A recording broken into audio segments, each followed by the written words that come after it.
شادی بیاہ کے موقع پر جہاں بہت ساری رسومات کو دل و جان سے اپنایا جاتا ہے، انہی میں سے ایک رسم جوتا چھپائی ہے۔ دلہا جب گھر جاتا ہے تو سالیاں اس کا جوتا چھپا کر جوتا چھپائی کے نام سے ایک رقم لیتی ہیں۔ حکیم الامت حضرت مولانا اشرف علی تھانوی رحمۃ اللہ علیہ فرماتے ہیں، شاباش، ایک تو چوری کرے اور الٹا انعام پائے۔ اول تو ایسی محمل ہنسی کہ کسی کی چیز اٹھائی چھپا دی، حدیث میں اس کی ممانعت آئی ہے۔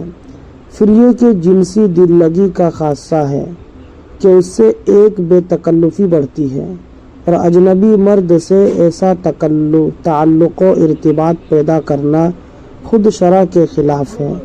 اس لیے اس رسم سے پوری احتیاط برتنی چاہیے۔